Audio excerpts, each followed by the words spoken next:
हे everyone, welcome back. India का inflation 7.79% तक जा चुका है और इंडियन गवर्नमेंट इन्फ्लेशन को कंट्रोल करने के लिए उसको अपनी आइडियल रेट 4% से +-2 जो होता है वहां तक लाने के लिए क्या क्या स्टेप्स ले रही है। इन सारे स्टेप्स को हम इस वीडियो के अंदर डिस्कस करने वाले हैं। साथ ही साथ ये भी डिस्कस करने वाले हैं कि इन स्टेप्स को लेने के बाद इंडिया की जीडीपी के ऊपर इनका क्या इम्पैक्ट हो सकता है। शुरू करते हैं स्टेप नंबर 1 से। तो स्टेप नंबर 1 में बोला है कि हम इंडिया के अंदर जो क्रूड सोया ऑयल या फिर क्रूड सनफ्लावर ऑयल के इंपोर्ट पे 0% एक्साइज ड्यूटी अलाउ कर रहे हैं ताकि इंडियन लोगों को ये क्रूड ऑयल सस्ते दामों पे मिल सके। साथ ही साथ उन्होंने बोला कि जो क्रूड पाम ऑयल है उसकी एक्साइज ड्यूटी को भी हम 10% से कम कर रहे हैं, जो कि इंडियन कुकिंग के अंदर, इंडियन किचन के अंदर, इवन यहाँ पे पिज्जा बनाने के अंदर भी इन क्रूड ऑयल का यूज होता है। तो जब ये चीज़ें सस्ते दामों में अवेलेबल होंगी तो इन्फ्लेशन डेफिनेटली थोड़ा सा इम्पैक्ट इसका पॉजिटिव देखने को मिलेगा। सेकेंड स्टेप जो गवर्नमेंट ने लिया है वो ये लिया है कि शुगर जो हम बाहर एक्सपोर्ट कर रहे हैं इंडिया के बाहर, शुगर पे उन्होंने मैक्सिमम कैपिंग लगा दी कि इस फाइनेंशियल ईयर के अंदर हम सिर्फ और सिर्फ 10 लाख टन शुगर ही इंडिया के बाहर एक्सपोर्ट करेंगे। सबसे पहले हमारा प्राइमरी फोकस रहेगा जो डोमेस्टिक डिमांड बढ़ रही है, डोमेस्टिक इन्फ्लेशन बढ़ रहा है, उसको कंट्रोल किया जा सके।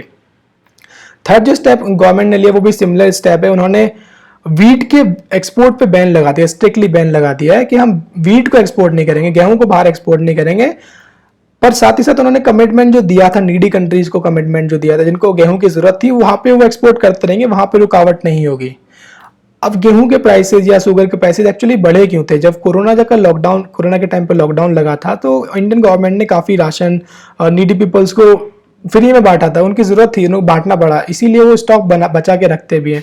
तो इंडिया के जो स्टॉक से वो सारी चीज़ें काफ़ी कम हो गई और ये प्राइसेस जो है इन चीज़ों के बढ़ गए, इन्फ्लेशन बढ़ गया। साथ ही साथ वो यूक्रेन में वॉर हुआ उसकी वजह से भी ये प्राइसेस थोड़े बढ़ गए, पेट्रोलियम के स्पेशली।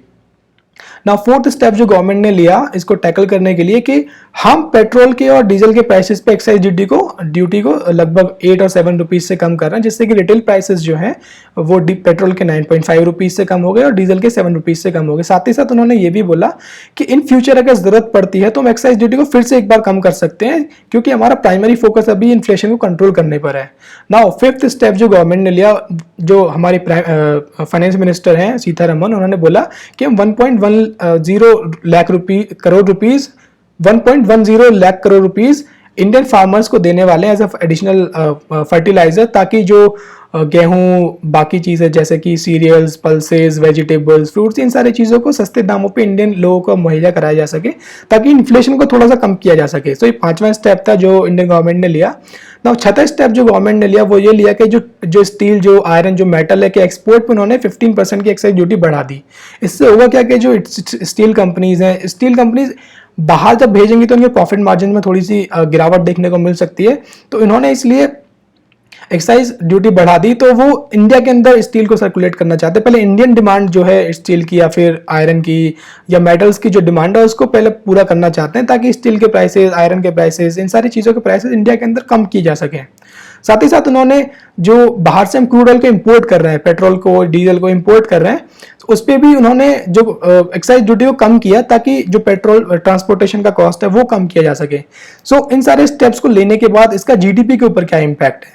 क्योंकि 1.10 लाख करोड़ रुपीस और एक्साइज ड्यूटी जो कि काफ़ी बड़ा पार्ट प्ले करता है इंडिया की जीडीपी के अंदर, उसको कम करना, इन सारी चीज़ों को कम करने के पीछे जो जीडीपी है वो कहीं ना कहीं इम्पैक्ट होगी। अब क्योंकि इंडिया की जीडीपी अभी तक राइट ट्रैक पर दिख रही थी, एक इमर्जिंग कंट्री थी in terms of GDP, so government ने सोचा कि चलो यार जीडीपी के ऊपर यहाँ पे थोड़ा सा कंप्रोमाइज करते हैं और इन्फ्लेशन को थोड़ा सा कंट्रोल करने की कोशिश करते हैं।